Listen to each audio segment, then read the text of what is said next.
If I were to call you a hoe, how would you feel? Like if I said, girl, you a hoe. Like you're a hoe. And you know what? Hoes need love too.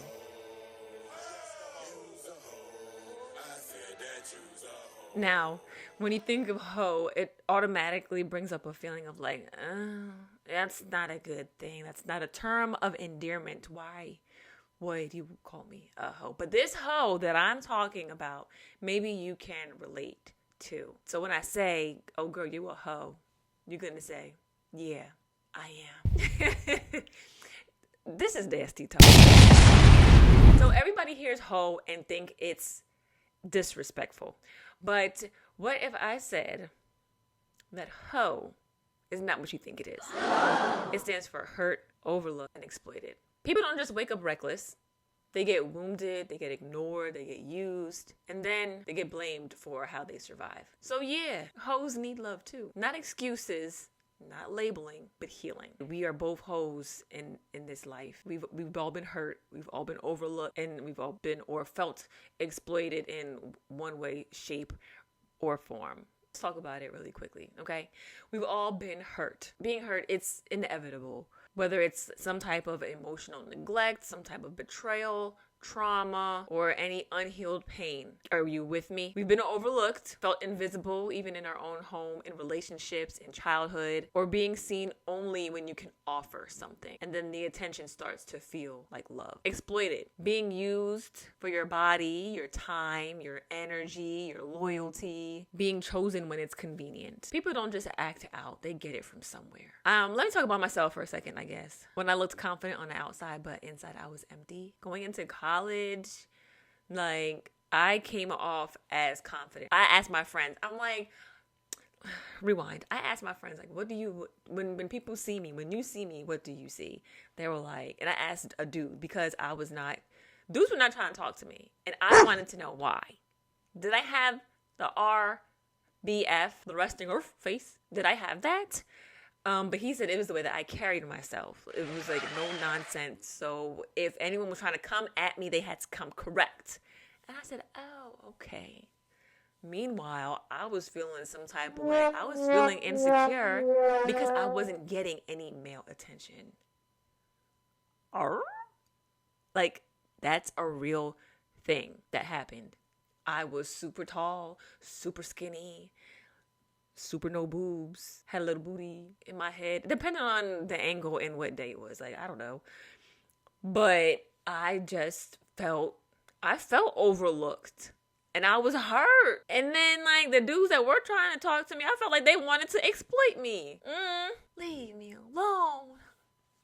I'm a delicate flower. I felt like a hoe. Hurt, overlooked, and exploited. If you've ever felt hurt, overlooked, or exploited, I want to give you some tips, some tools on how to heal the hoe. We're going to heal our inner hoe. Sounds crazy when you say it like that. But we want to heal the hurt. We want to heal the feeling of being overlooked. And we want to heal the exploitation. You know there's nothing new under the sun. So if we just take a look at history and we go like way, way back into history, like Bible times, there was definitely a woman who, if we were to bring it into today's scenario, she would have been called a hoe. The Samaritan woman, she was labeled as immortal, and we see her in the Bible. She's assumed to be promiscuous and reckless. If you don't know the story, she's ostracized and she's alone. She's drawing water at noon where no one was around.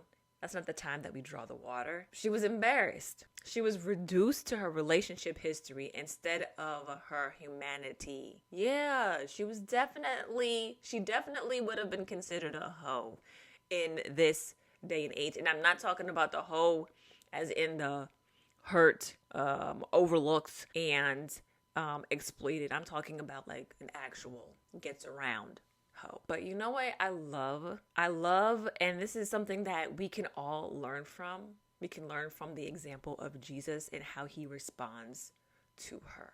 Jesus speaks to her publicly. Scandalous. Yeah, we don't talk to In the Bible times, we don't talk to the hoes. We leave them alone. He names the truth without condemnation. He talks to her, tells her about herself in truth and in love. And he offers her living water. Bro, what? Nowadays, if you really consider it a hoe, I'm like, oh, you thirsty? I ain't giving you nothing to drink. He addresses her, not her behavior, not who she was, not condemning her. Jesus didn't meet her sin first. He met her at her thirst. Oh, that's fire. Everybody in this lady's life focused on the many men that she had. Many men, many men. But Jesus focused on how much she lost. Wow. And there are a lot of modern women at the well. We can call them Samaritan women. There are women in this day, age, and society who are suffering, who are judged by what it is that they've gone through. So what does today's well look like? Today's well looks very different. You might be the woman or the man, okay, who your well may be the club bathroom. Your well may be the DMs at 2 a.m. Your well may be the dating apps. Your well may be the girl or the guy who posts the thirst traps but goes home alone. Same person, just a different setting. What's your well? Society may say, oh yeah, she's for the streets. He's for the streets. She can't keep a man. Oh, she's fast. But the truth is that she learned early on that attention equals safety. She was overlooked when she needed protection. And she was exploited by people who were supposed to protect her. We call it hoe behavior, but that is just unhealed survival. You know, we've all have some type of hurt that we are carrying, that we have not let go.